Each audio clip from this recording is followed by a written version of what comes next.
Okay, good evening. I'm going to call to order the City Council workshop for April 23rd, 2025. Please call the roll. Councilmember Adler. Here. Councilmember Joynet. Present. Councilmember Rubio. Here. Vice Mayor Veros. Here. And Mayor Armstrong. Here. Okay, tonight's main agenda is a workshop, item 2.1, fiscal year 2025-26 budget workshop number 2. Last time we talked about our revenues. Tonight, we're going to talk a little bit about expenditures and turn it over to Jennifer Wakeman. Go ahead. Thank you.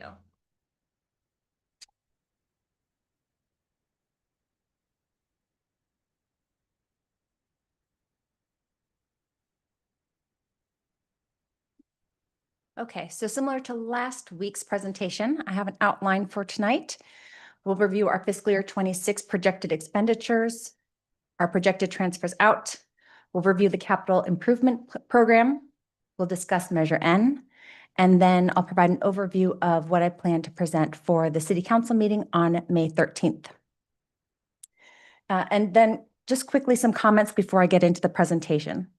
So the figures that I'm sharing today are the numbers as I know them today. There are still some final changes being made in the background with regard to final CIP transfers from other funds. They won't necessarily affect the general fund, but they are happening in the background and may have some slight impacts to the general fund. Most of the large items have been finalized. And though I've been in this role for a short time, I also wanted to share how I see things lining up in some very general terms. So for fiscal year 25, as you know, there have been some changes in the finance organization and staffing, and some changes to the processes and role expectations. Right now, the fiscal year 26 budget is about establishing a baseline of the status quo while also reflecting our commitment to a different future. As soon as this budget is adopted, these are my plans. The next steps will be to lay a course for a multi-year plan to right-size our organization. This process will result in ebbs and flows as we work with council and the community to determine what that looks like. In addition, the finance department has had a needs assessment done by MRG, and I have the results of that report. I have a draft report right now that we will finalize, and I will be able to make some determinations about what changes need to be made in the department. I will also be performing an in-depth review of all city accounts and funds so that I can best represent the fiscal year 26 mid-year budget update. And I will need to address some vacancies in the finance department. So all of this is to say that while we have the fiscal year 26 is intended to be the baseline status quo where we start from. And from here, there will be changes that take many different forms. I can't tell you what it is yet because we haven't had those discussions, but I'm hoping that this is where we start having our discussions, talking about what the details look like, talking about what those plans look like. Along those lines, these workshops have been intentionally at a high level and conceptual approach so that we can talk about the detail that you want going forward. So as you hear this presentation tonight, I would really appreciate it if you would keep in mind what details you would like to hear at the May 13th presentation so that I can make sure to build them into the presentation for that evening.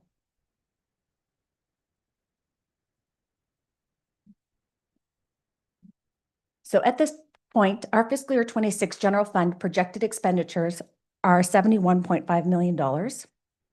This is the breakdown of those expenditures across the departments. This represents a 10% increase from fiscal year 25 mid-year budget. In the same format as you saw last week, I would like to focus on the top 3 departments that have the highest portion of expenditures in the general fund. These are public services, public works, and parks and community services. Before I delve into the detail on those departments, I wanted to reflect back on the community service the community survey that was taken in March of 2023. It highlighted the things that were important to making San Ramon a great place to live: preserving open space and natural areas, maintaining public parks, providing police protection in your neighborhood, and maintaining streets and roads. As we talked about last week, the definition of a budget is a planning document that reflects the priorities of a community. And I wanted to point out that our city's budget matches the community's priorities as identified in that survey. 74% of the general fund's resources go to Public Works, Parks and Community Services, and the Police Department.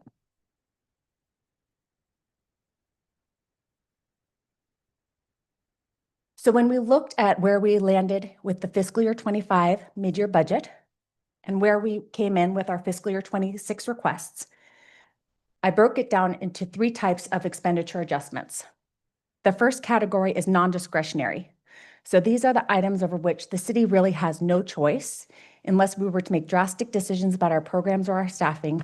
These are costs that we are obligated to make, whether it's because of employment contracts, service contracts, retirement benefits, that sort of thing. Those expenditure adjustments totaled $6.8 million.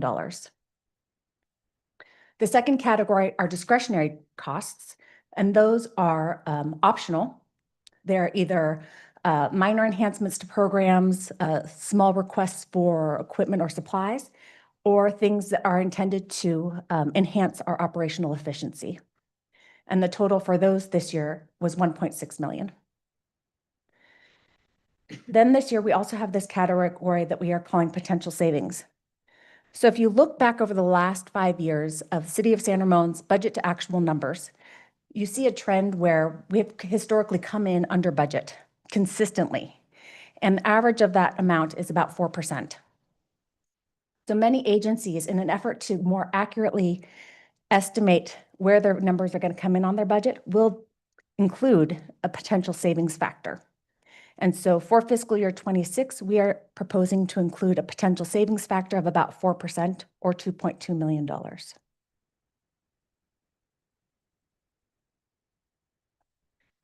At this time, I just want to take a break and ask if this approach, talking about expenditures in terms of non-discretionary, discretionary, and potential savings, makes sense for all of you.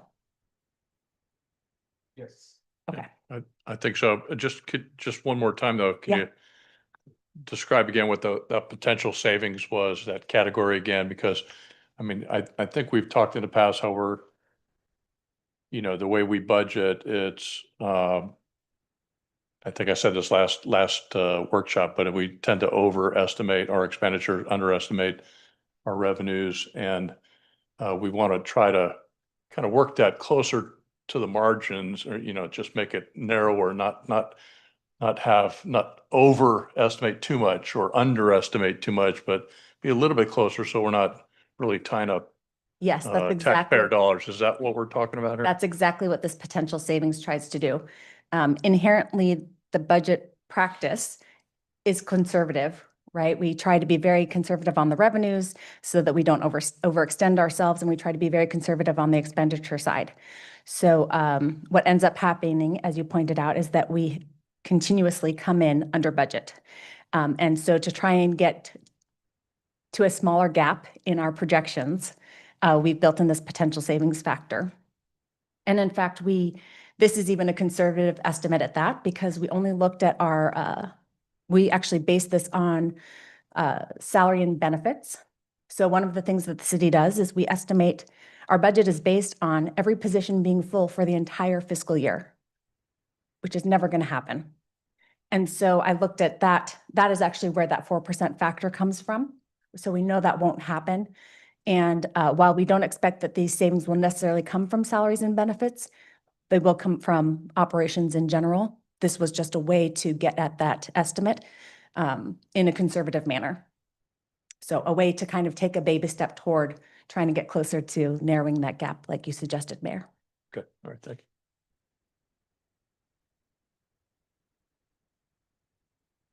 So police services comprises $23.2 million of the fiscal year 26 proposed expenditures for the general fund, which is 32%. This budget represents a 12% increase from fiscal year 25 mid-year budget. Of that increase, 2.9 million is non-discretionary, 426,000 is discretionary, and the potential savings factor is $778,000.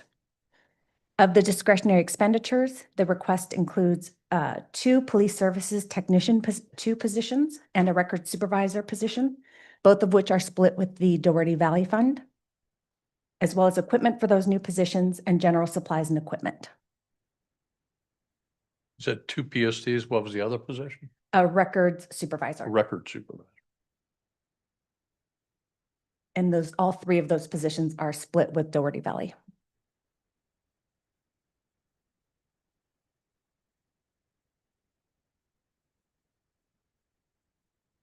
For Public Works, their fiscal year 26 projected budget is estimated at $19.3 million. This is a 3% increase from fiscal year 25 mid-year budget. Their non-discretionary portion is 1.1 million. Discretionary is 62,000 and potential savings is 525,000. Their non-discretionary of, their discretionary of 62,000 is comprised of curb and gutter weed abatement, as well as transportation website administration costs, and the city's share for Measure J congestion management program.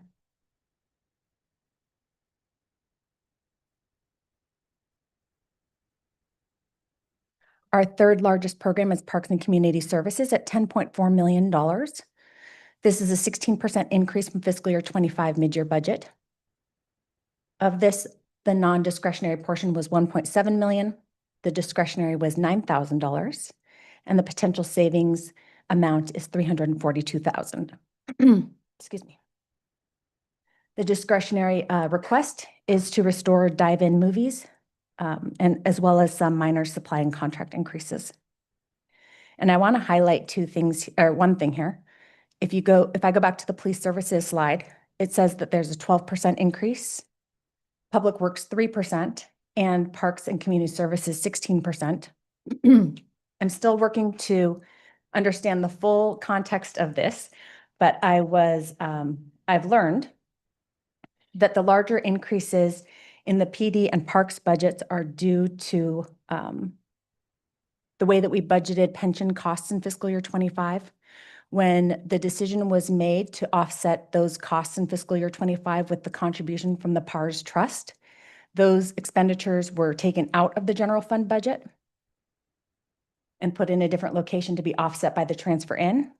And so that's why the increases, evidently it was easiest to apply those reductions in costs to the police staff and the park staff. And so that's why these two departments are showing such a significant increase from the mid-year. So it's not actually due to operations, more an accounting function of how we handled that transaction in fiscal year 25. So are you saying that we're looking to put back in that PARS Trust at 3.5 million or whatever we took out last year? Your accounting took it from mainly Public Works and Police, you said, We're putting the expenditure back in. but we're putting it back in. Yes. Okay.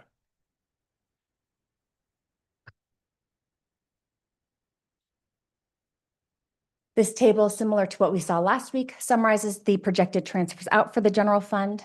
The largest one, as you're familiar, is the Doherty Valley Fund of $4.1 million, which is an operational subsidy. The pension obligation bonds, this question came up last week and I got further clarification about it. Evidently, the debt service fund has to make the debt service payments before it receives the funding. So the general fund transfers out the amount of the bond payments to the debt service fund for cash flow purposes. And then after the debt service fund has made the payments and receives their funding, then it gets transferred back into the general fund. So they are offsetting transfers in and out in the general fund. Previously, these have been zeroed out in presentations, which I didn't know. So then they were visible and we had questions. Thank you. Additionally, you see here, the next biggest category is capital improvement and infrastructure maintenance funds. These are the transfers out for capital contributions in the amount of 1.4 million. New on this list is a transfer out of $150,000 to the National Pollutant Discharge and Elimination System Fund. This is a fund for that focuses on clean water programs. It has long been anticipated that the assessment would be insufficient to cover the costs of the mandated programming. And in fiscal year 26, we anticipate crossing that threshold. Then we have other transfers out. Sorry, Yes. one question. So this NPDES, is it by itself a fund or? Yes, Okay, so that's another fund. Yeah. Thank you. you're welcome. And that's a state mandate basically. And kind of an unfunded mandate that we got to take care of. That's correct. And I believe, I'm sure someone in Public Works can speak to it better than I can, but the mandated programming for that becomes more and more stringent and greater every year without the assessment increasing to match. So having said that, is that 150,000 liable to increase next year and each year, or just if we don't do it this year? No, it's my experience that this will be an ongoing thing. As soon as it's included and transfers out, it's likely to So stay. Is Yeah. that correct? call a friend. Okay. Yeah, call a friend a lifeline. Good evening. Yes, we actually had this come about you at one of the committees recently. Yeah, it's been really challenged by the new regulations, Clean Water Program. And one of the challenges is the equivalent dwelling unit charge has been a flat fee for decades. And legally, we can't increase it. So when we did that 5-year projection each year, it is going up. So this is kind of the first year we're hit, and each year it will go up a little more and a little more. And so we are working closely with the Clean Water Program, looking at other mechanisms to try to fill that gap. So I believe, and I'd have to pull the report, but the following years it goes up, instead of 150, it could be 225, 250. So towards the end of 5 years, it does keep creeping up. So we really are looking at other ways, other mechanisms to cover that gap, because if not, then it will take a general fund hit each year. Okay, Hopefully that answers it. thank you. Yeah, unfortunately, in my experience, this is one of the places that some agencies have decided to create a reserve where when they have some surplus in the general fund to set aside for additional contributions that will be required in the future. So is the new one, that stormwater, forgot exactly the term that we did review in our previous finance committee meeting about stormwater. Anyway, the MRP 3.0, according to that, looks like we are going to end up paying around 143,000, somewhere around that.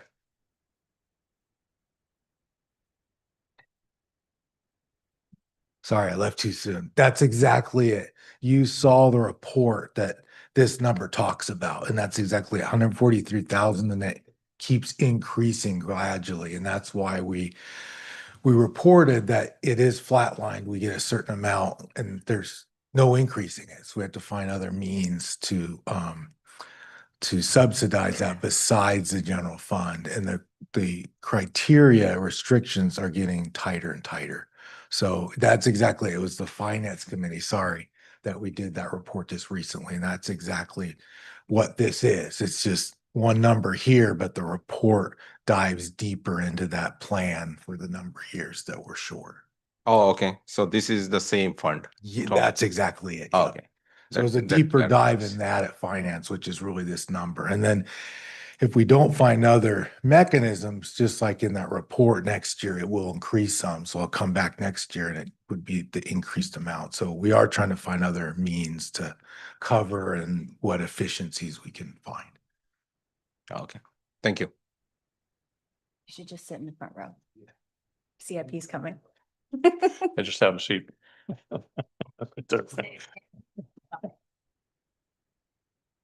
And then after this, you'll see that there's a category for other of 2.2 million. Most of that is made up of the COP number 13 of 1.6 million, which is about, let's see, has a $22.4 million balance at the end of this fiscal year and will mature in June of 2039. So it's just a regular debt service payment. Oh, I'm sorry, I missed that one. What is Yeah. that? The biggest portion of the other category is $1.6 million, and it's the certificate of participation. Yeah, okay. So that is supposed to expire, or is it already expired? It matures in June of 2039. 2039, Yep, That there's was- still 22 million outstanding on it. 22 million. And we used to have another one, right? So, oh God, what is that one? It looks like there was a 2012 LED lights Oh, okay, yeah. debt service issue. And that concluded this fiscal year in November of 24. Oh, okay, great. Thank you. Mhm. And how much was that one? Any idea? The original issue? Yeah, I don't know. Do you know? that's fine. I just wanted to know. That's fine. Thank you. You're welcome.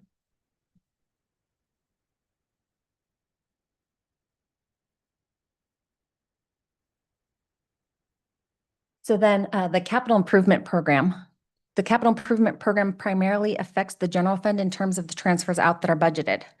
And again, since the general fund provides the primary subsidy to the Doherty Valley Fund, the capital investment program projects that are budgeted under Doherty Valley also impact the general fund. In this table, I've identified the projects that are currently budgeted for fiscal year 26 under the Doherty Valley Fund. So you can see tree management program, street fence replacement, street light improvements, and a radar speed display sign in the amount of for a total of 146,850. And this tree management program is nothing but Doherty Valley Tree Management Program, right? Correct. So be careful. Does that bring it back to the levels that we had prior to last year's cuts to the tree program? Was I think around $1 million. Yeah, unfortunately, it's pretty far from that. But Okay. in past years, we put $1 million plus in and really tackled various subdivisions out there, converting those areas. Last year, we did more reactive. This year, Right. we're actually trying to finish up a select area. So we are doing some, but still, as Jennifer said, kind of status quo. Hopefully next year we can look further into trying to bring back more projects and get more accomplished out there.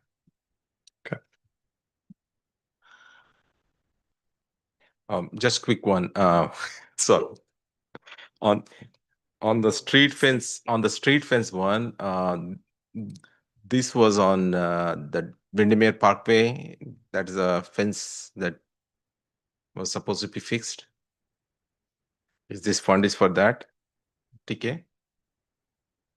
We do have a fund, and we have select streets. I'm not sure if maybe John would know or not, but we do. This year we are putting 50,000 in, and there's select we prioritize areas that we need to fix the fencing. And some of it gets really bad, really corroded and unsafe. So I think this one we're also balancing the budget, and in future years we'll probably put more in, but I'm not sure if the Windermere fence is included. Is that? Okay, John's heading up too. We're adding more reinforcement up here. We have standing room only. Yes, it's always a team effort to get the job done right. Yeah, so there's about 35 locations throughout Doherty Valley. They're the black iron fences at the end of courts. So there's several along Windermere, East Branch. So we prioritize it by the safety. A lot of them are rusting from the recycled water. That's the biggest issue. So Okay. Yeah. Thank we you. can, with about 50,000, we could do probably about 4 to 5 courts, cul-de-sacs. So do we have any permanent solution, because that will, or long-term solution than this one? Yeah, we're actually using a different product that's easy to replace. They come in sectionals. We're also taking the pop-up sprays that are underneath the fences that are causing the spray to rust out the fences. We're converting that all to bubblers, taking out some of the shrubs underneath, putting DG. So the idea is for a long-term solution, so it doesn't happen. We don't want to put a fence in and the same exact thing happen again. Excellent. Thank you. So we're having that same issue at a lot of the parks, not just in Doherty Valley, but other parks. The fencing around there, and it gets corroded, and then we get volunteers to go out and scrape it down and paint it and things like that. Are we looking to do a similar kind of replacement thing out there with those fences? We're going to keep the same fences, but we're slowly trying to make sure that recycled water does not hit anything of steel, iron, metal that'll corrode it. Okay. So you'll see a lot of bubblers going in and drip systems in those areas. Okay, thank you.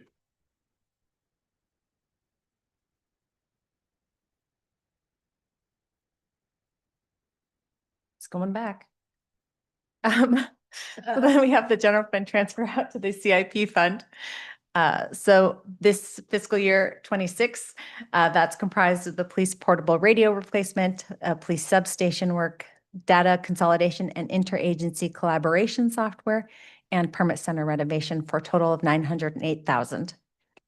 As a one-time item this year, I learned that the general fund had advanced some seed money to the capital improvement program fund when it was just starting out. Now the capital improvement program fund has some other developer funds or some other monies in there that it can use for projects. And so it doesn't need the seed money that was originally provided by the general fund. So we're proposing to put that back into the general fund. Rather than having offsetting transfers, we're just going to credit that against the transfer out for a net transfer out to the CIP from the general fund of 558,000. So the police substation, is this the Airstream that was over at City Center?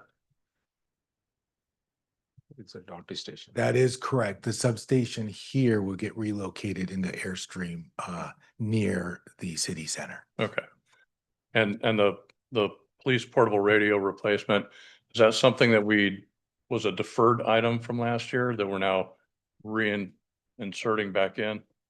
Thought we did some deferred life cycle replacements, and I don't remember if that was one of them or not. Some was deferred. Oh, we got the chief coming in. Let's see here. I know we're trying to see we're collaborating here with. Sure, I can touch on that one really quickly. So our portable radios are the same portable radios we've been using since we incorporated the East Bay Regional Communication System roughly 14 years ago. They're beyond their service life with Motorola. We're starting to have issues with them. In addition, we had to purchase software that needed to be upgraded on the radios that we had. We purchased this software 3 or 4 years ago. Some of you may remember we used asset forfeiture money to do that then. The software does not go from one radio to another radio.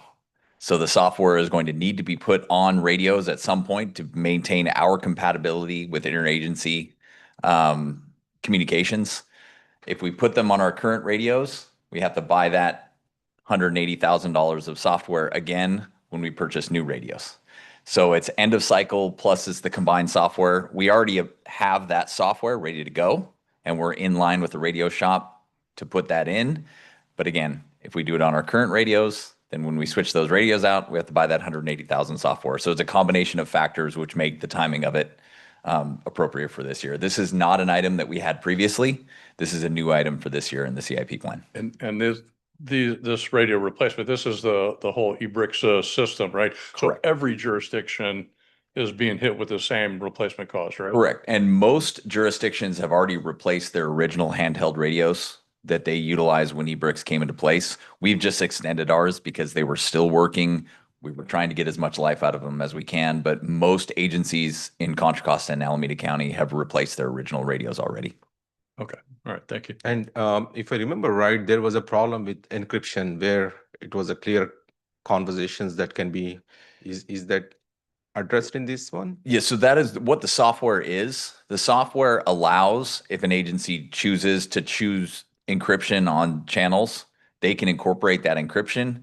But what the software has to be able to do for us to communicate via encrypted channels with another agency, we have to have that software on our radios, whether our channels are encrypted or not, because of the way the network is configured digitally.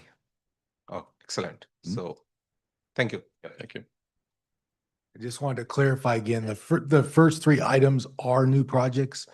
What we're doing is trying to really look ahead with Jennifer's plan to just see what impacts operating budget. Further on, you'll get a full report on the capital projects, and then I will actually present the new projects. So we're a little bit ahead, but those are all 3 new this year. The permit center renovation was actually brought on last year. We still are only doing a portion where to start the design, but we're not doing the actual construction until next year or maybe possibly mid-year, but that would add another 500,000. So that's kind of, we're doing it in phases, just so you're aware. But a lot of this will go into more detail, but we're just trying to give you the numbers up front so we can better balance the budget earlier on. Thank you. Yeah, I have to say Brian has been a really good partner in helping me with this approach of trying to just get the status quo, bare minimum, basic budget together so that we can figure out what we have to work with going forward, and then helping to paint a clear picture for those decisions to be made. And then the last piece of the capital improvement program to affect the general fund transfers out is the transfer out to the infrastructure maintenance fund. So the largest projects are summarized here, as well as kind of an other category listed as the second item for 216,000. And that whole transfer comes to 891,000.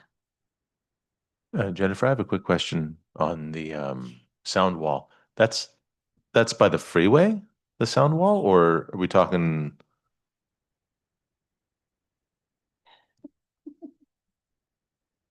May just stand next to you. Anyway, yeah, that isn't the sound wall by the freeway. There's actually a few sound walls we're tackling there. There actually, one is more of a retaining wall that's on San Ramon Valley Boulevard. We actually had to close the sidewalk. That's part of getting that fixed. Mhm. There's a wall at the senior center that we're trying to focus on. And then some of this funding, as they get ahead of it, we want to do an assessment of the walls to see where we're at so we can better plan for when these walls are damaged and what kind of repairs and costs are needed. So we're trying to be a little more proactive, and that's why some of the money in there is to really assess overall the walls that we own. Some of the walls vary. I mean, we have to assess where they're located. A lot of them are either owned by HOAs or How was- owners. So it does get complicated sometimes. We really have to assess who has ownership of a lot of the walls. I was just going to ask because I naive question, but if it's on, if the wall is on, if you're driving on 680 and if the wall's facing the freeway, is that Caltrans property and then the other side is our property with that side of the wall? Do we split the cost there with Caltrans, or is Caltrans responsible for that sound wall? It really varies. If Okay. you're looking at the freeway and from the east side, the larger walls typically are Caltrans they put in. I see. I mean, that are 8, 10, 12, I mean, Yeah. really high walls. But then the walls, when you are set back, which also has come up a lot, that are up in the hills on the west side, those are typically HOAs or property owners, and those are only 6 or 8 foot walls. I see. How often do we repair them?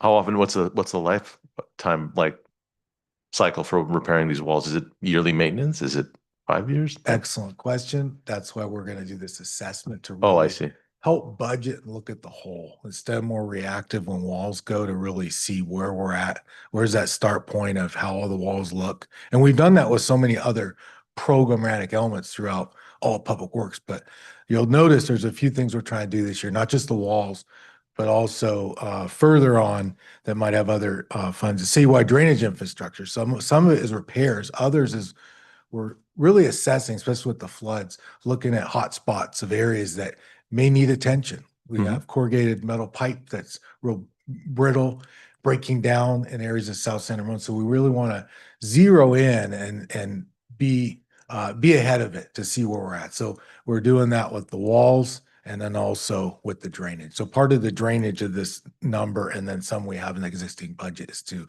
repair some infrastructure and then also look at areas in need and kind of come up with a good plan I see. further on. Thank you.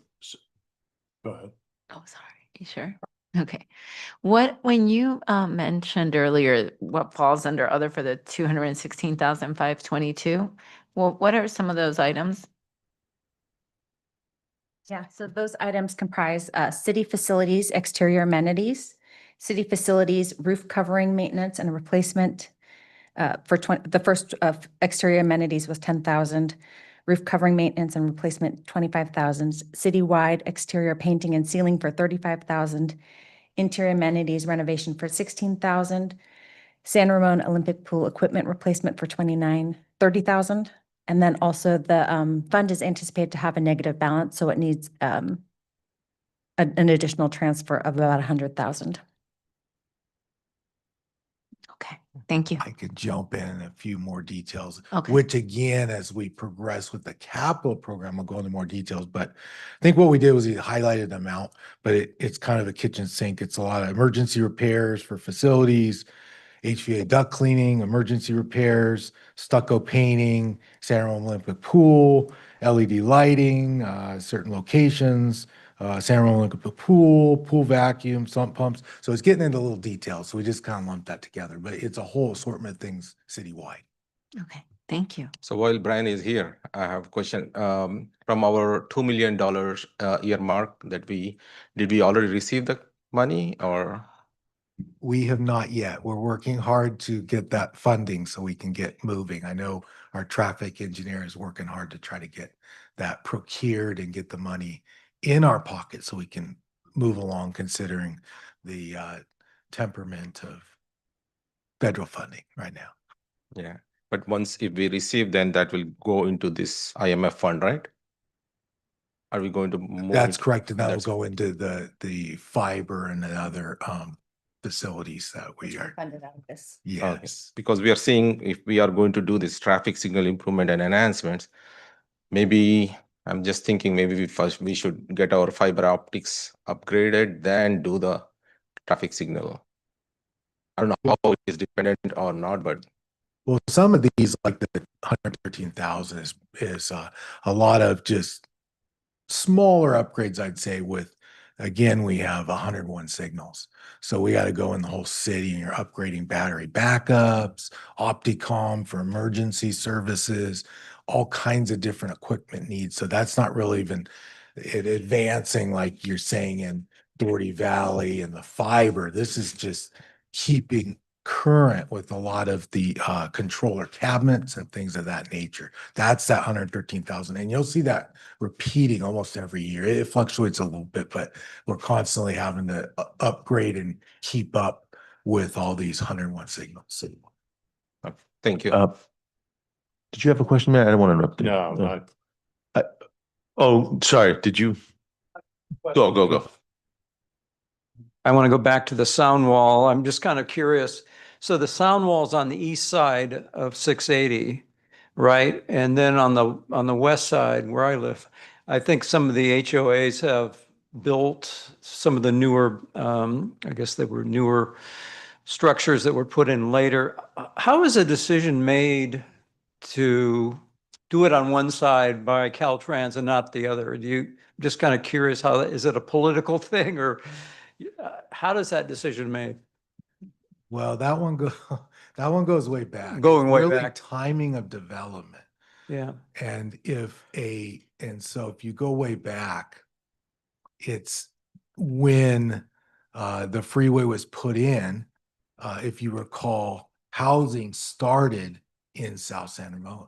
So when the freeway went as a mitigation, they had to put the wall in.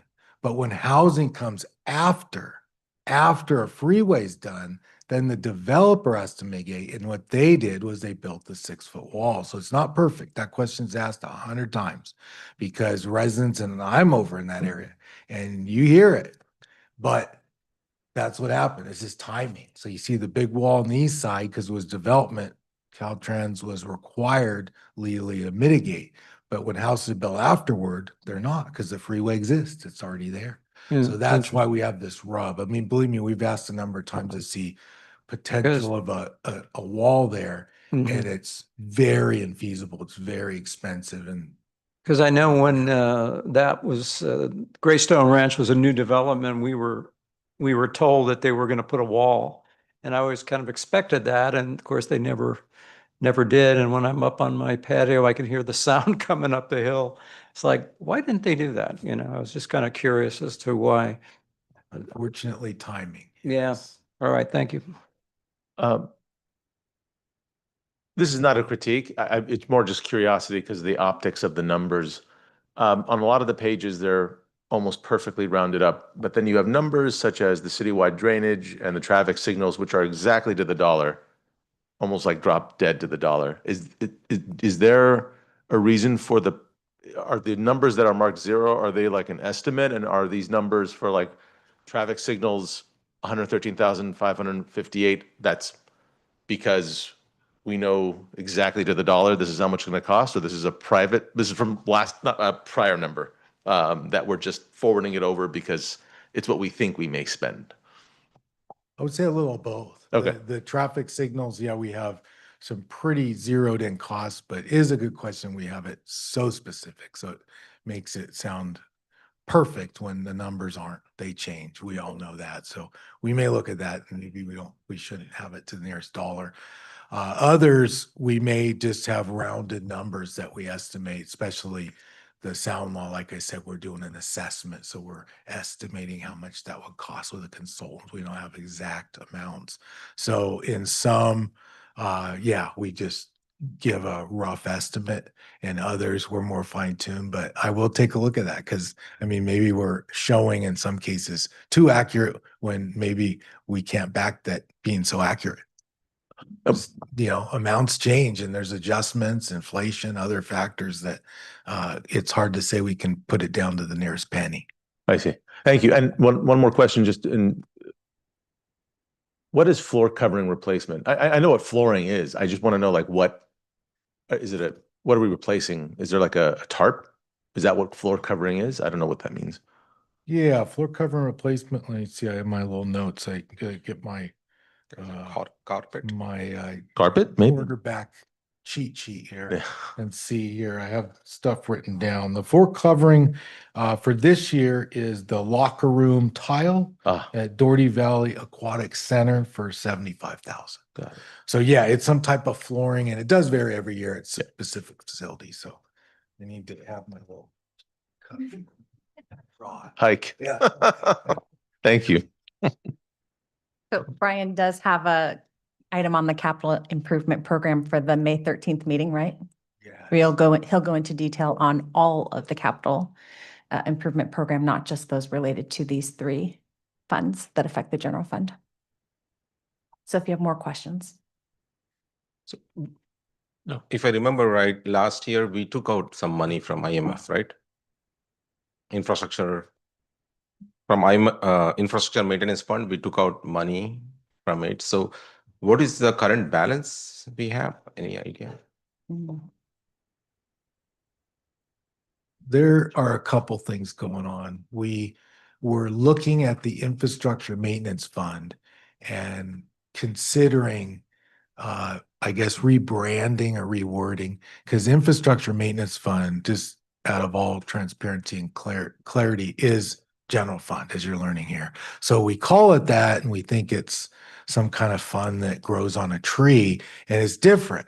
So all the fundings are so critical with our priorities because, you know, that comes from general fund, but park development fund, that's a developer fund coming in. Gas tax is another form coming in for pavement management. So there's these funds that we get that don't hit the general fund. And so we have to prioritize this. A beautification fund, for instance, that's coming from development and fees.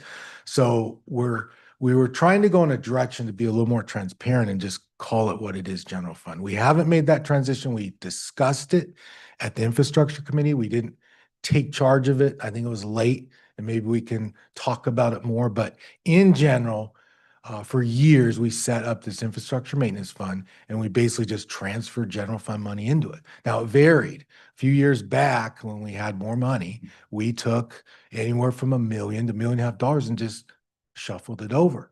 But as we're trying to tighten things up, we don't want to take all these funds and, as a former councilman will always say, shove money under the mattress.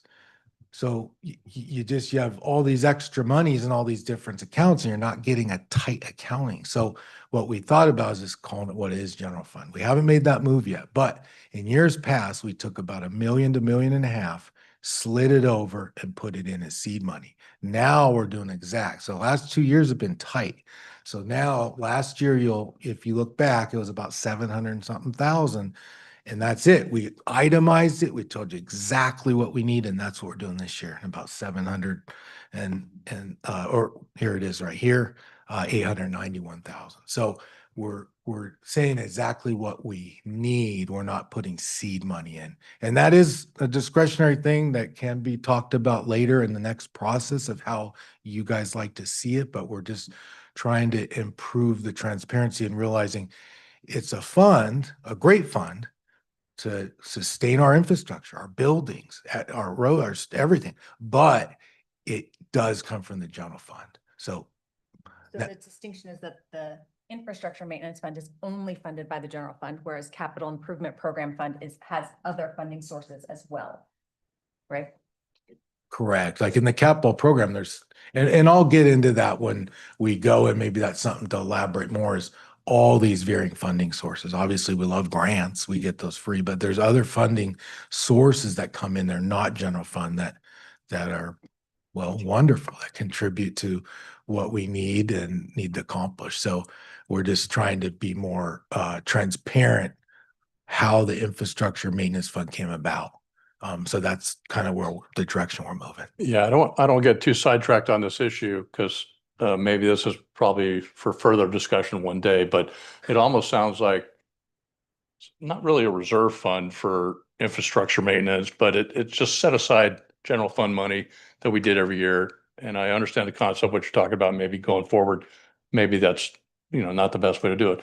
But doesn't this go back to the same comment you made earlier, Jennifer, about the NPDES money? If we're going to have this kind of increasing money here, isn't that potentially the same thing? If we create a general fund or a reserve fund for that money, it's still general fund money, and it's not some special money that would go into that NPDES. Reserve, right? No, that's true.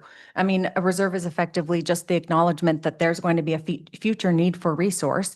And when you have it, you set it aside in anticipation of needing it at, when you need it, it's going to be in that bucket for you to use. And so, like you said, the infrastructure maintenance fund seems to have come out of that practice. When we had the money, we put it into this fund so that we could address infrastructure needs as they came up.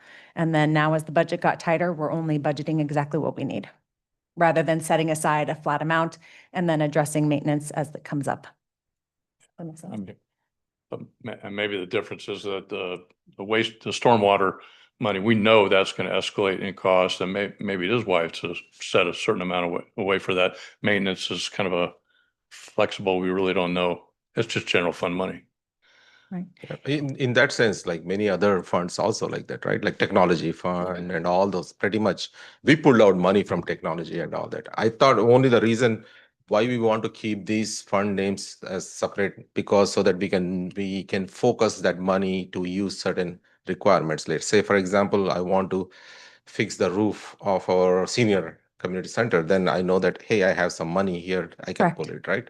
Yeah. So you want to review all those funds and see which one really need to be there or not to be there, or is this only one fund you are thinking about? Jennifer, if you don't mind, No, I go think ahead. it's to one, keep us sort of as we're moving. There is a conversation that the council knows will be coming, but for those who might not be tracking this at home, it's worth catching up. From the council retreat, we established as one of our goals that we would at some point this year be revisiting the council's policy of 36% for reserves.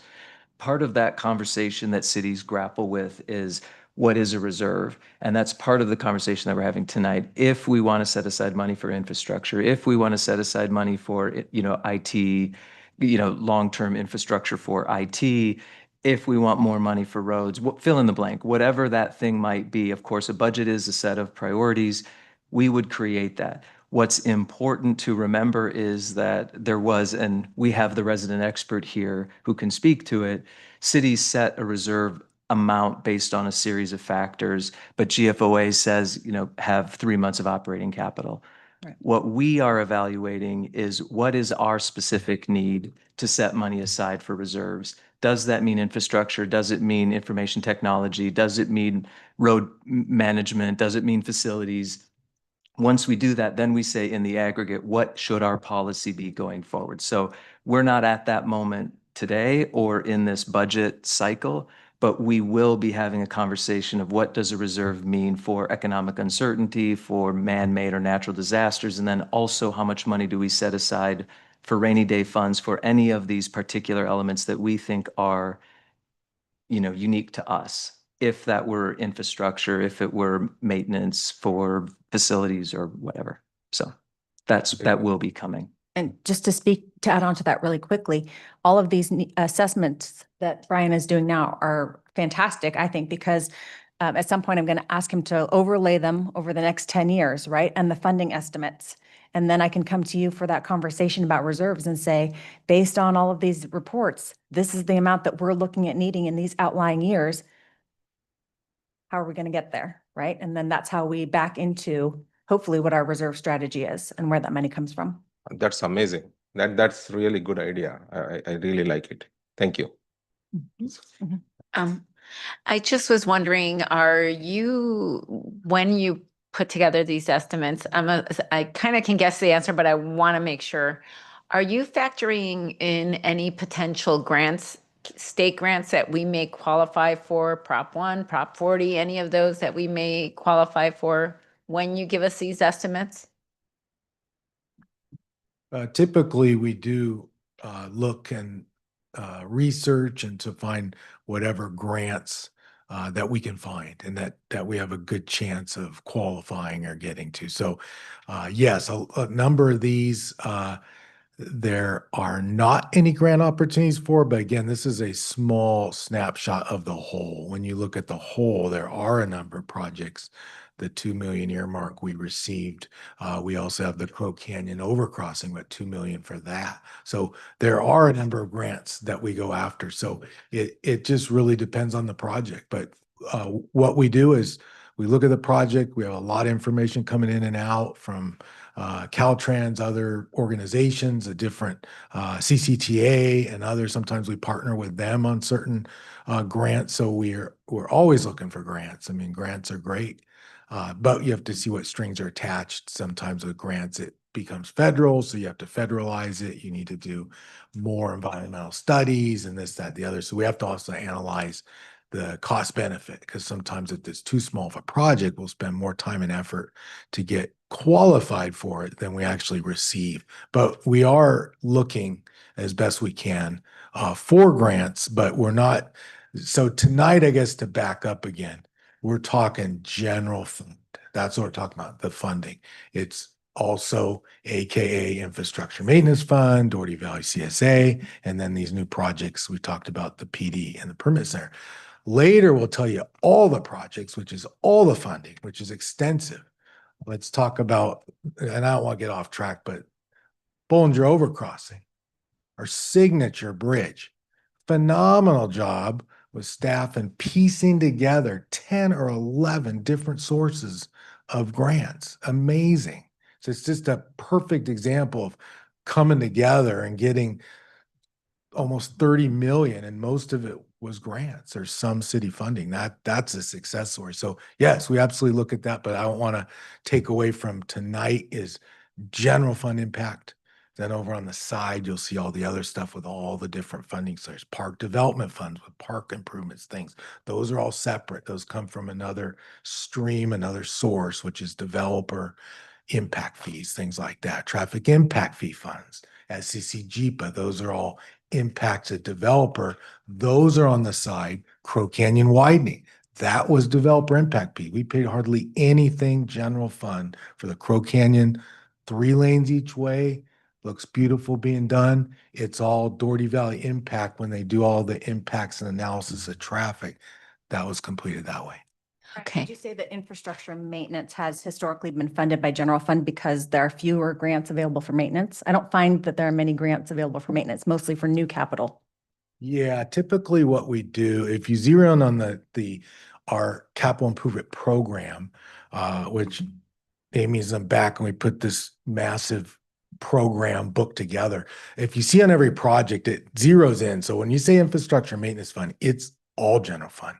Then you'll have subcategories within to make up the whole of the project. So a certain project, you'd have partial infrastructure maintenance fund, because maybe you got a grant funded for 80% of it, but the 20% is a gap. So you're going to go to infrastructure maintenance fund, AKA general fund, to make that up to do a project. So that's the big picture of all. Every project doesn't have one simple fund, just like I mentioned the Bollinger Crossing, 10 different funding sources. You go down and each sheet that's highlighted will explain all these varied funding. Some projects have only one funding source. Some, again, have 10 or 11. Yes, and thank you for clarifying that, because I think it's important to know that, especially as was mentioned from the outset, the uncertainty of so many economically right now. The other thing is just that it I thought about it is because last year I attended a meeting, an all-day conference, precisely on stormwater management grants.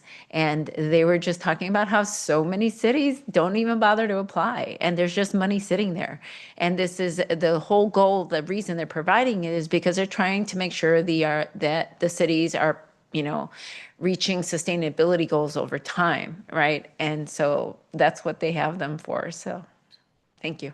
But we should also be careful that, if we're talking about grant money, in terms of budgeting, we can't assume we're going to get grants. And that's one-time money anyway. And that's not the way we should be budgeting based on an assumed one-time money. I think that just digs us into a hole if we were to do that. And I think that's what I kind of led with, is that we're in a very volatile, especially type of economic time. So we don't know. It's just something that, we can hope we get, right? But plan for the worst, prepare for the worst, and hope for the best, right? Yeah. Thank you.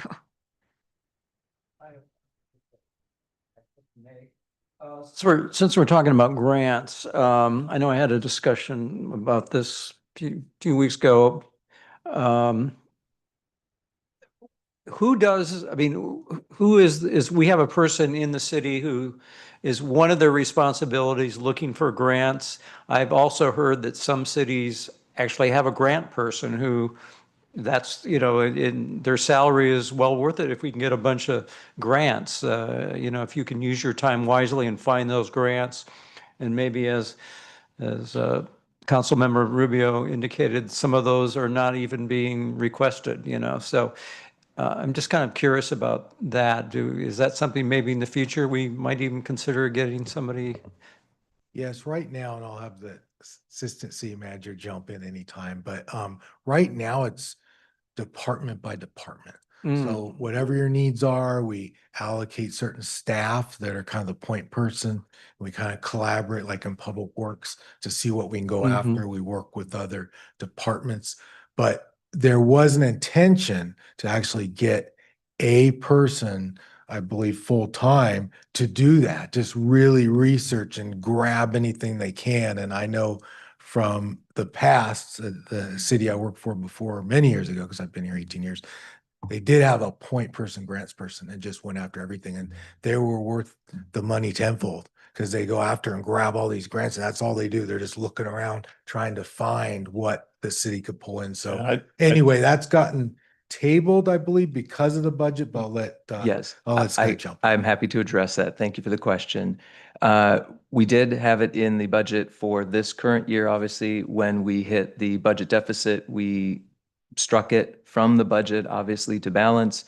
It certainly is front of mind as we evaluate it. Many cities going through our evolution. We are a large city. You've heard us say that, but it does mean we need to grow into that and look at what that means operationally. But as Director Wakeman pointed out, we are a status quo budget, so we are really cautious about introducing new obligations at this point. So we know the need is there. We do what many cities do, which is decentralize the grant management process. We are now looking at what a centralized model would look like and how we would manage it. That does create some opportunity, but at this exact moment doesn't feel right for us to add that back. So it is something we are entertaining at mid-year or potentially next budget year to have that conversation. That sounds good. I hope maybe conditions are more favorable that can be a real viable option. Thank you. Okay, please continue. All right. So the next part of my portion of my presentation is about Measure N. As you know, it's a transactions and use tax. It was passed on the ballot on November 5th, 2024, with a 56.2% passage rate. So 1% add-on for 10 years that became effective on April 1st of this year and brought the sales tax rate to 9.75%.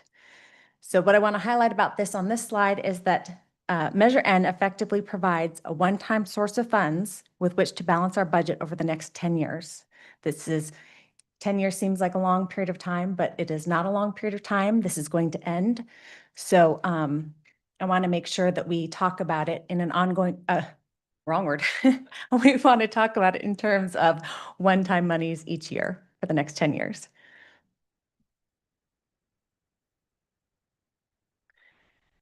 So there have been some questions. There came up a question last week at the workshop about the Measure N projections.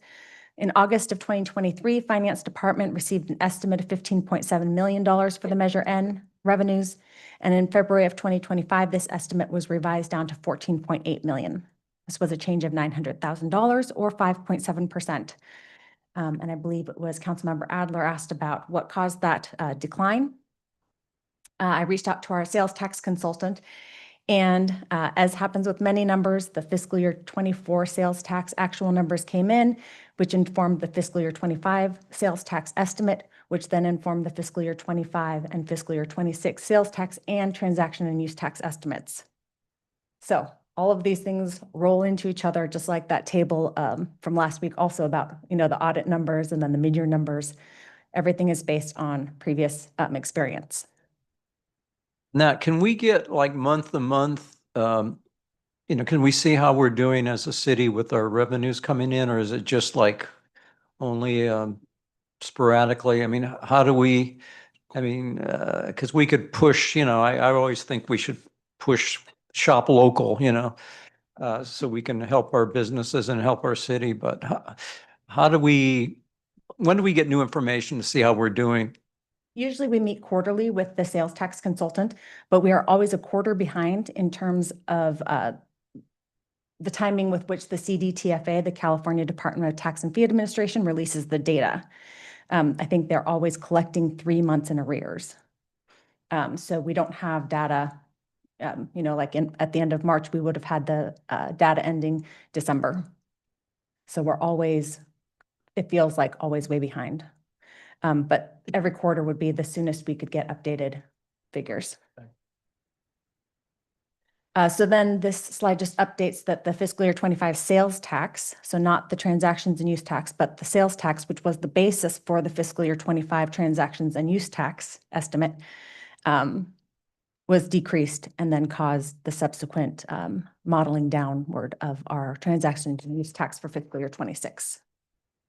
And, they're all things that are, unfortunately, things that make sense, one-time adjustments that needed to be taken out, factored out, or irregularly large payments that they removed and projected out as the historical average for different businesses.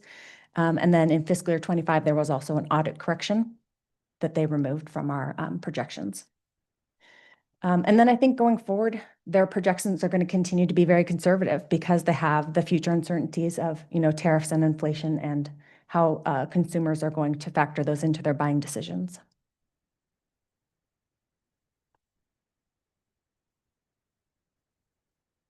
So, wanted to take some time to talk about Measure N and how we are going to identify how it is used. I realize that this table will be a lot easier to understand with numbers, but for the purpose of our workshop today, I wanted to provide an overview. At the May 13th meeting, it will have the numbers in it. So last week we talked about a balanced budget being ongoing revenues and expenditures and other financing sources netting to zero or a positive number. If this amount is negative, then a one-time source of funds would be needed to close the deficit gap. For fiscal year 26, the net change in fund balance from ongoing sources and uses will be negative, in which case we will rely on our one-time source from Measure N. Also under one-time, you'll see that I've listed discretionary expenditures. These are the items that we have a greater ability to say no to because we're not necessarily contractually obligated to make those expenses. And the city's intention is that discretionary expenditures that we include in the budget are those that enhance the city's future by optimizing processes or structures, or that enhance the value of the quality of life in the city. And then as a final point, when we get the ongoing net change in fund balance, that bold row in the middle, to be zero or a positive number, that's when we will have reached fiscal sustainability for our organization. That's the end goal. Not having to rely on any one-time expenditures. Or sorry, revenues. Any questions on this slide?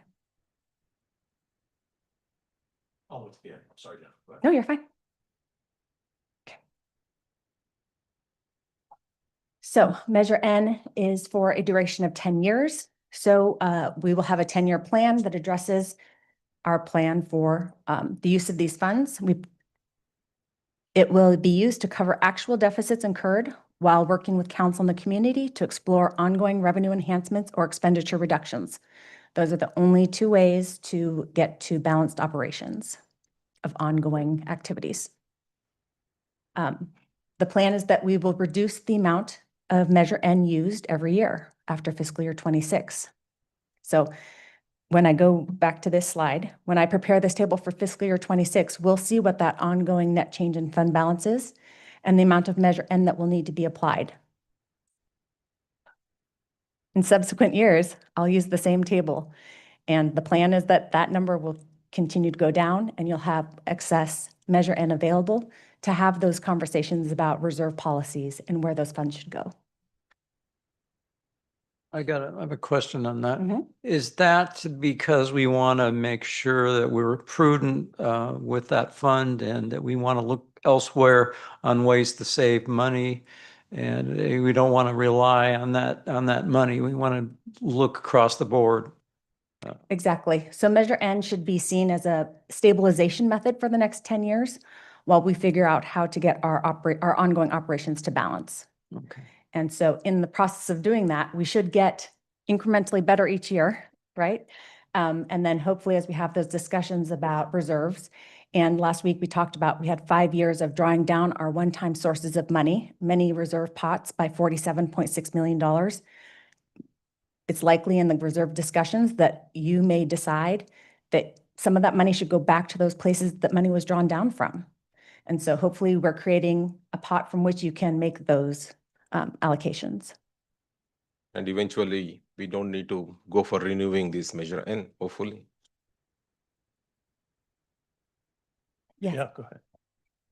So what are some, perspective of fund replacements that we're looking at? Because I'm just thinking the city is only going to be much larger at the end when this sunsets. It's going to require many more resources. And if, as it is, this is the first time we asked for any kind of tax increase, and we were at the very bottom in Contra Costa County compared to even cities that were much smaller than us. So how do we expect to be viable under all of those considerations? Where will we get the money from? I think that will be a long-term discussion that we have over the next couple years. At this time, I think it's most important that we get fiscal year 26 budget wrapped up, and then I can move into the process of laying out a schedule and working with each of you to figure out what that process looks like and how we have those conversations with the community and what that process behind the scenes, or not behind the scenes, but what that process looks like internally before we go out and work with the community and with you. Thank you. There are options and we can present them Yeah. when we have it all organized. Yes, of course. That would be great. It's just hard to imagine, how that is going to pencil out, But thank you. Yeah. I think that's a good point, but I think it is smart to kind of look at how we do some kind of a glide slope to be less reliant on the Measure N. I don't think we can assume that the voters are going to go for another 10 years, 10 years from now. Right. So this is essentially one-time money 10 times. Right. And we just got to be careful that if that doesn't happen and we get to that 10-year point and we don't get it, then we're really going to be in a hurt that year. Of course. And that's my point. Are we preparing for that perspective? That's the whole point of my comment. What are other potential funding sources? Because we don't know what's going to happen. And just thinking about the demand that will inevitably go up. There's a lot of uncertainties and projections that will need to be made because of course, with more people living here, we're going to have more sales tax and other things happening, right? Yeah. Which is great. But as you mentioned, every year we're just going to have to adjust and see how we're doing and make those kind of short-term, long-term projections and see where we're going and identify those prospective sources. Yeah, and I think it feeds into what Councilmember Adler said a minute ago about the sales tax. It's going to be, I hope everyone's loves the numbers because we're going to be talking about them all the time. The budget's always going to be changing. I'm always going to be monitoring it. We're always going to be talking about our opportunities for talking about different revenue enhancements or different expenditure measures or ways of reconfiguring operations, different ways to collaborate. It's just kind of going to be the new way for a while. On this slide, you'll notice I also put the 7-year mark because I wanted to make sure that everyone knows that at 7 years is kind of when we need to make a determination of whether or not we have a solid plan or not. Because 7 years is when council would have to start talking about whether or not it would be prudent to pursue renewal or not. And I have no idea where we will be, I have no idea where we'll be. If we'll say at the 7-year, great, we're done. We've got 3 years of one-time money to spend, or if we'll say, we haven't made the progress we needed to, the economy, whatever the factors are. But we'll just have the discussion continuously with the community and do our best to get there. What happened to your crystal ball? I left that in Lafayette. So is inflation one of the bigger factors, I would think, because, cost of living goes up and then you end up paying more for salaries and it just snowballs. Right. And was mentioned last night, the cost of construction is going to go up. So there's lots of impacts that are going to, show itself throughout the operations. And if I may, it's worth also pointing out that at the council retreat, we set as one of our goals, not just the reserve policy, but also forecasting, which is precisely, the point of how do we deal with inflation? How do we plan for recessionary environments? Because as the St. Louis Fed points out, every 7 years on average is when a recession hits.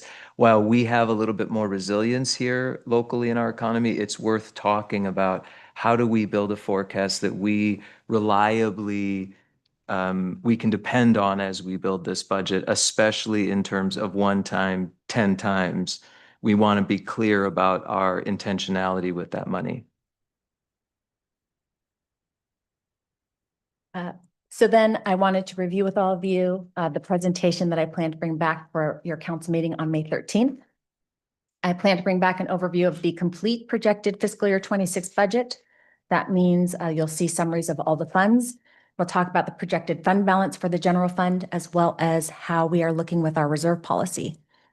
I wanted to set expectations that we will not have a full document. Last fiscal year, fiscal year 25 and 24 budgets, we used a budget document platform that we are no longer contracted to use. So we are reverting back to a format that we used in fiscal year 23. And so I had to pull together a special cross-department, cross-organization team of analysts who have been stellar.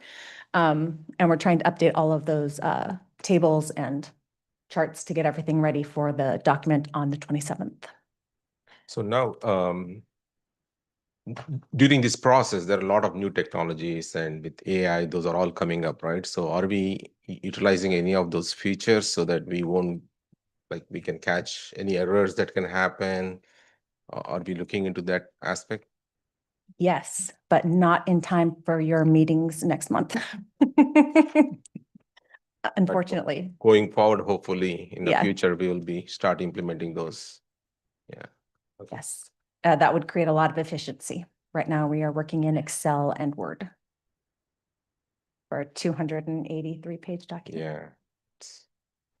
Okay, thank you. Mhm. And then we heard from you that you appreciated that we're trying to get more engagement, and we heard from the community that they wanted to have more engagement with this process. So I've added, with Simone's help, a slide about budget process resources. So there's a link here that people at home can go and access.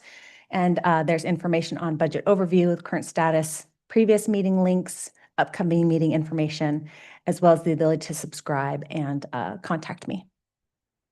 Excellent. Thank you. And on Tuesday morning, Simone sent out a survey to our 2 listservs for budget and financials, as well as Measure N, to solicit feedback on the workshops that we're having this year, as well as to inform us of preferences or ideas for next fiscal year, so that we can start building up that process. And we are also conducting active outreach to other individuals who have expressed interest in our budget process. And then to be very clear, this is my email. So if anyone is interested in emailing me about their thoughts about how we can improve our workshop format or information or our process, I'm happy to receive their information, and I will respond as soon as I can. Okay, thank you, Jennifer. So we've asked a lot of questions that we've been going, but let's go ahead and take additional questions, and then we'll open it up for public comment. Thank you, Jennifer, and thank you to the team for supporting Jennifer. Really appreciate it. On slide number 3, you had a pie chart, and then the question I had was, what's the difference why the differentiator between city administration and finance? So city administration is city manager, city attorney, insurance, Clerk. HR, and IT now, and city clerk. And finance used to be a part of that, but now has been broken out as its own. It's different. Okay. On slide 6, Mhm. for non-discretionary, Mhm. are these inclusive of long-term contracts that we have with vendors? Do you know who negotiates these contracts? Is it the department head, or is it the city attorney, or do we have a purchasing department that negotiates these agreements? We do not have a purchasing department, but I believe some of these contract increases we have landscaping or maintenance contracts that have gone out through a request for proposals process and been competitively bid, and selections have been made, and we have those costs for outlying years, and those have been incorporated here. I see. Oh, the RFPs. Okay. Yeah, and then they've been reviewed by the city attorney and city manager. I see. Yeah. Okay. And on slide 17 regarding Measure N, we do a lot of online shopping. I think everybody does here. How do we collect from Amazon? Do we collect that 1% from Amazon? How does that work? For Measure N? Yeah. And if you don't know, it's okay. I know for sales and use tax, but I'm not certain for transactions and use tax. Yep. It does, my understand, we will certainly actually get a specific answer, because I think it's helpful to have just on our city website as well, another plug for what we're doing. We are actually creating a kind of interactive website. We will spell this out, but my understanding is Amazon goes into the county pool and then it gets allocated out based on that allocation. It's not actually subject to the transactions and use tax. So it's just like sales and use tax. Correct. So that means countywide, all of the online taxes go into the county pool, as Scott said. Yeah. And then based on the sales tax allocation for on-situs within each jurisdiction for that month, the allocation is made from the county pool on that basis. So if you have a lot of retail, business retail, Mhm. brick and mortar retail, Yeah. then you're getting the majority of the pool. Sure. Okay. But majority of those pool is that goes to actually the distribution center. Whichever city got the distribution center, they get majority of the pool, it seems. Like for example, Walmart, Tracy got a lot of those, right? So Oh, I see. they get majority of the Yeah. pool, and cities we get little bit. And I think that's because the distribution center records the sales tax at that location for that jurisdiction, Jurisdiction. rather than recording it as online and putting it therefore into the pool. I see. Okay. We should get more warehouses. Thank you. Marshall, anything else? Just one question, going back to slide number 10 on the fiscal year general fund projected transfers out. Under the National Pollutant Discharge Elimination System, you mentioned that they were going to be more stringent every year, the criteria getting tighter and tighter. Can you expound on that a little bit in terms of what you're referring to and lay that out a little bit, spell that out? I was just speaking more generally, but it's my understanding that this is a state mandated program that continually adds new program requirements and new thresholds for cities to meet without providing more resources to fund them. And so the requirements are just becoming more onerous every year. But I don't know the specifics. I just know that that's been the trend over the last 10 years. Brian just took 2 steps. And this Yeah, is like you can come in, Brian, if you want. like MRP 3.0 version. Yeah. So they are going to come in 2 years, MRP 4.0. That will be more pricey. Jennifer did a great job of answering, but to elaborate more, there's a municipal regional permit, MRP 3.0. It's the new version and they've added more requirements, more regulations. So I don't necessarily say it's going to just spike. It's hard to tell each year the impact, but the MRP 3.0, I believe will go, and I'm not sure, it's I think a 5 years, and then they go and negotiate the next one. So that's the new one. We're trying to wrap our hands around those impacts. So each year it won't change. It'll be MRP 3.0, but we have to really wrap our hands around all those new requirements, all the regulations, all the reporting, and it's in every agency is in this boat. It's a challenge and across the state. The Clean Water Program is all Contra Costa County. So we're all working together to just see how we can tackle this. And they're working too to see if there's some collaborative way to do an assessment countywide. At some point, maybe the city has to look into RO means, but there's a lot of discussion about it. And many agencies are disgruntled by the amount of requirements that are laid on with no funding source. Just you have to comply with this and figure it out. So it's a challenge and we're working on it, but it won't change. We know what the new regulations are. It's just how we wrap our hands around it. And I think we're still trying to figure it out with all the other agencies in Contra Costa. Okay. And these are like mitigation measures to clean up the storm drains or creeks and things like that. Each year, additional That's requirements, but it's trash capture, keeping the creeks clean, education, outreach, new construction. I mean, the intent is good. It's to keep the water clean, to not have erosion and other impacts of the environment. But there's a heavy price tag for the new regulations, a monitoring, a check this, check that, more frequent regulations of checking things. So that's where it gets the expenses increase significantly. So sampling, things like that, they made more stringent because there are more chemicals and other things that are an impact, but it costs more money. And again, they tell us you have to do this, but where's the funding source? So that's that rub where this is good for the environment. It's just who pays for it. Right.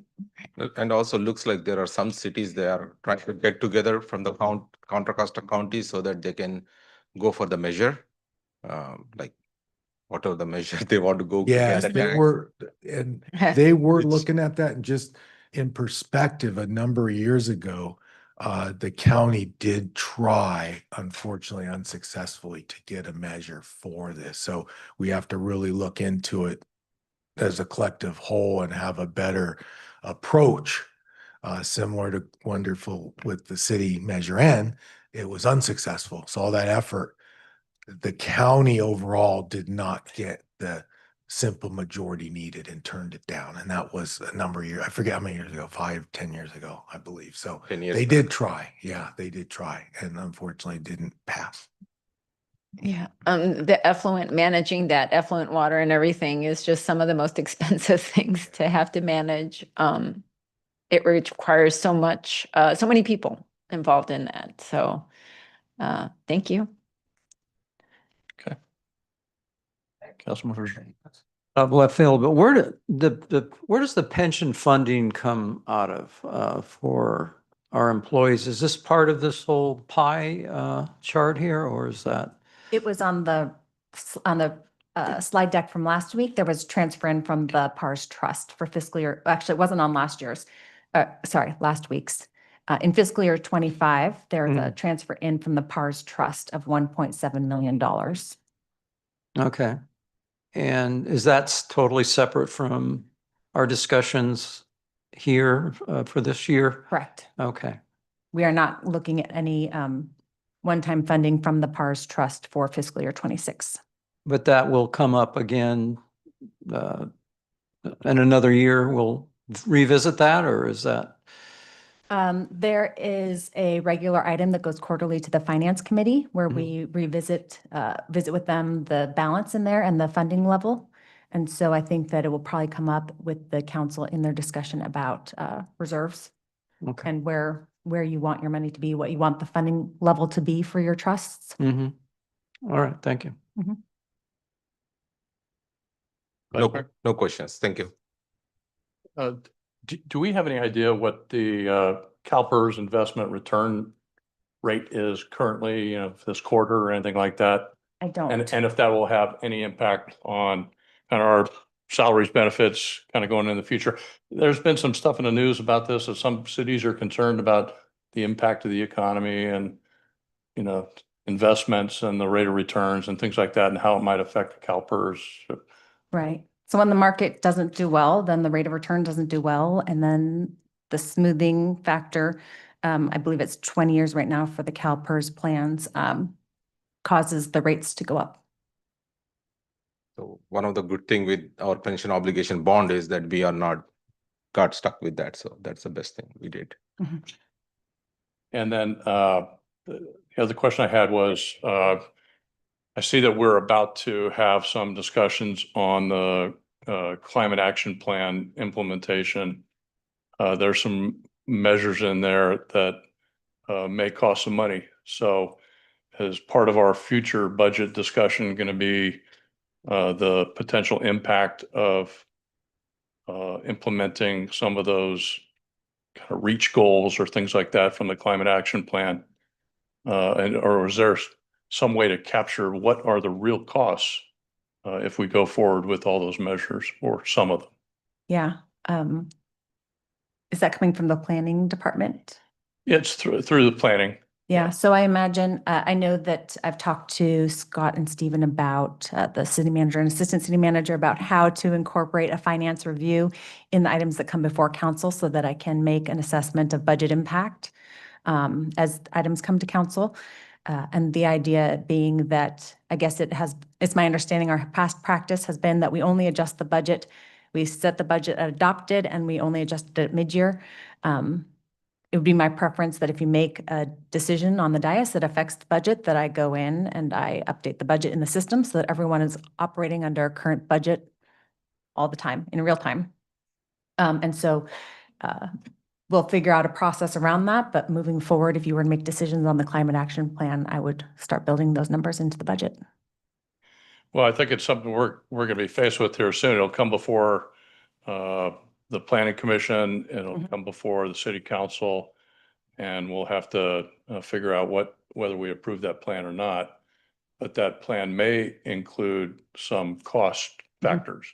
And then I can tell you what that impact might be, and we can evaluate what the, impacts would be to the revised projected fund balance and reserve policy. Yeah, because if we're gonna, depend upon when we get all that information, if we can, we should have that information before we approve the budget. If we don't have the information, then we'll have to make the mid-year adjustment. But if we can get the information, what we may start thinking that we're in pretty good shape, but then when you start adding in something like that, that's sort of right to the deadline of the budget, Sure. that may impact our bottom line. Okay, that's great. I will work with them to figure out what that might look like, what is likely to be implemented for fiscal year 26 and what that cost estimate would look like. And then we can talk about outlying years as we move forward. Thank you. And I don't know if it's too early to also add on to that, just like we do with the infrastructure, we talk about, what are more immediate expenses that we should tackle on? Because certain things, if you keep kicking the can down the road, it's going to get more expensive to fix later. Mhm. Same thing often happens with a lot of these things that are in the climate action plan. Is there any way that we could kind of have a sort of, I guess, priority of what some of those things might be? Because that would help us, kind of better see what's more immediate. So what I hear you asking for is for next meeting, a list of maybe the urgent items that are not included in the fiscal year 26 budget that may need consideration and decision for inclusion. Right, from the cap, because we don't have From the any cap. numbers on the cap. Yep. Okay. Because the whole point is, while we're trying to meet those goals, we also want to make sure that we prioritize it on things that, say, for example, if we do defer, it's actually going to get more costly, because if it's going to cost us more in 4 years than it is now, well, are we really helping ourselves? Yeah. Mhm.